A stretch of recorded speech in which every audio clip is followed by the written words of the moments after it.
Hello, crafty friends. Thank you so much for visiting today. I am getting sassy for this Assemble This video. Today's cards are all about the giggle and this fabulous retro girl.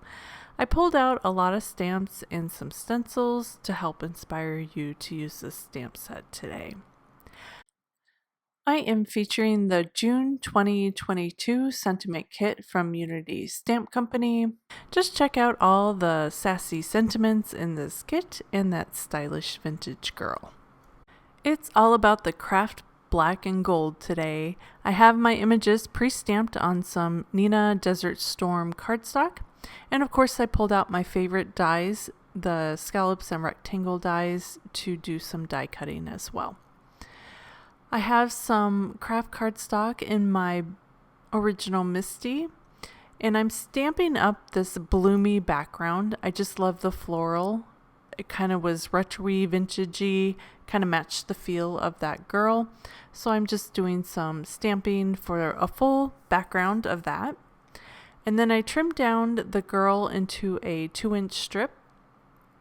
And I think I'm going to pop that up and mat it. So I'm just deciding how big she's going to be. I'm going to notch out the bottom here using my scissors. I don't know why I grabbed my big scissors. I was feeling reckless, I guess. Usually I use my small cutter bees, but I notched out the end and then I just measured out how tall I wanted her to be based on the size of the card. Next, I grabbed some black cardstock, and I'm just going to use some liquid adhesive to glue that down. I'm not a huge fan of liquid adhesive, but as long as you keep it minimal, it will create a real nice solid bond. So that's why I chose to do that in this case, because I wanted that matting to really adhere well. As long as you keep the liquid glue to a minimum, then it'll avoid any type of warping of your image, which is what I don't like about liquid adhesive. So once that was in place, I just trimmed that down to create a mat. I didn't measure anything. I'm just eyeballing. You could measure it to be exact, but I'm not really great at that. And then I grabbed those big scissors again and notched out the bottom of the mat to match the ribbon shape of this girl. Perfect. Now to add to that kind of vintage feel, I'm going to do a bit of ink blending. I grabbed some antique linen distress ink, and I'm just using a blending brush to kind of antique-ish or make this a little bit more vintagey to match the style of the card. I'm using a scratch piece of copy paper this time, which is totally fine. It does move around a bit, so I think I'm going to switch up my method the next time I do some blending. And I'm doing every single piece just so it matches. I didn't want something to really stand out from the others, so I'm doing the sentiment, the background, and the girl. Next, I grabbed some string. It's this burlap string, and then a cute little tiny little paper clip, and I'm doing a bow. This is how I like to do my bows. I wrap them around my finger a few times, and then I push that tail back in between my two fingers. It's a little tricky this time. My tail was a little bit long. I had thread that paper clip through that string, and then you wrap that around the string that's on your thumb. So that's what I'm trying to do on this time. I should have cut that string a little bit shorter. Would have made it easier for me, but it is what it is. So then I just really tie that tight. And then the bow is actually incorporated into that paper clip. And then I just slide that onto my little banner of that girl. I have another video on how I tie my bows that's easier to watch. So I'll link that up below, up in the corner, so you can check that out. And then I'm just going to pop that up onto the front of the card. I'm really loving that. And then I popped up the sentiment and added a little bit of glue and popped that up in the bottom corner. So let's move on to our next card. This is going to be fun because I'm doing lots of kind of mixed media. I'm stamping with the just a number background stamp. I love these numbers for birthday cards. It's just kind of fun. That number theme and birthdays, it just really goes well.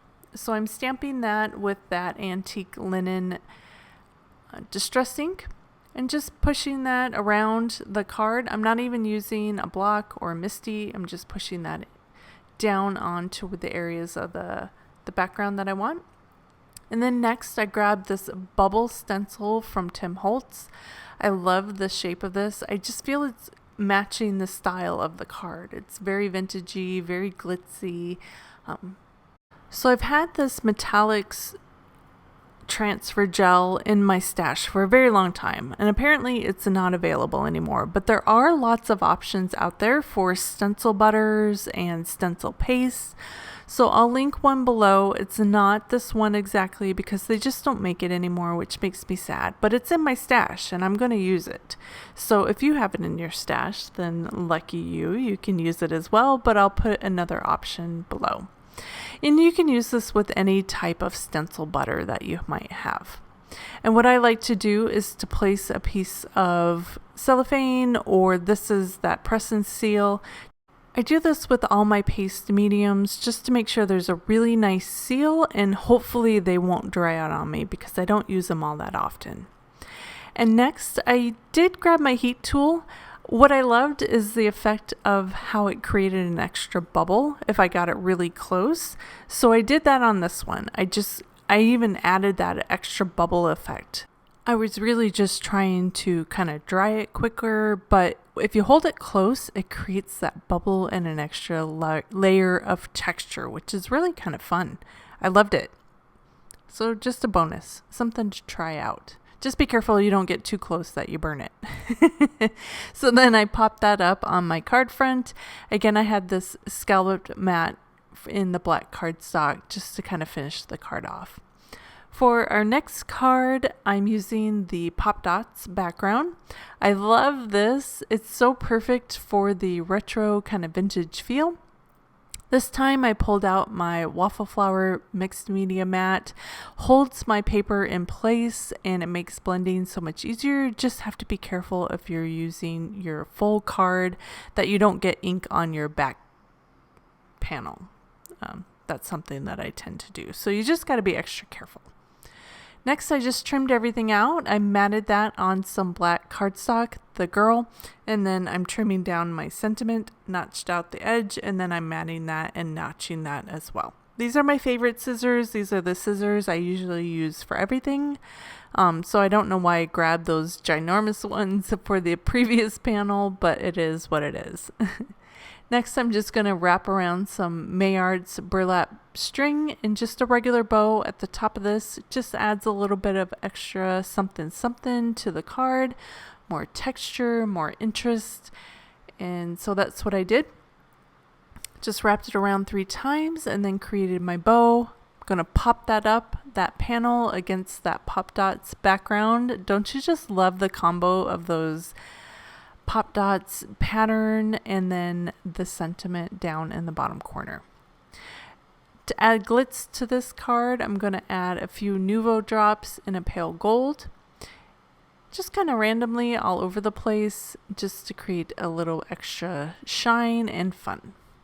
For this card, I have my panel in my mixed media mat again, and then I grabbed a lace stencil by Tim Holtz, pulling out that metallics gel medium again and just really smushing that down into the stencil. With these transfer paste or any type of stencil butter, you really got to push it in there. So I'm using a palette knife. You can get these anywhere. I actually found these at the dollar store, but I'll link a few in my supply list if you're interested to get them online. They're really handy. They just really push that medium through the stencil and you get a nice coverage. So once I did that, I pulled it up and then I'm using my heat tool very gently this time. I didn't really want any bubbles to dry that so I can move on. And then I pop that up on my card front. For this one, I decided to finish the inside just because of the sentiment. They kind of go together, so I grabbed a die from Gina Marie Designs. I really like the shape of this. Again, it kind of has that retro vintage feel, and I stamped out my sentiment and then added the die cuts around it. So it's a fun way to finish off the inside of the card, just to kind of make everything work well together. And here are our finished cards. I really love that Pop Dots background. It just really has that retro feel that matches the girl. Plus the Nuvo drops really adds the glitzy shine that I'm looking for. For this card, we have that really fabulous bow treatment with the cute little paperclip, and then that amazing floral background just really finishes off the card perfectly. For this one, we really amped things up with some background stamping and then that amazing gel medium with that shine from the metallics gold. I just really love the texture that adding the heat to that metallics gel really added to this card. And then finally, we have some more stenciling with that gel medium. I just really love the shine and the texture. It really matches the theme of these cards of being glitzy and vintagey and stylish, and then just a bit sassiness on the inside.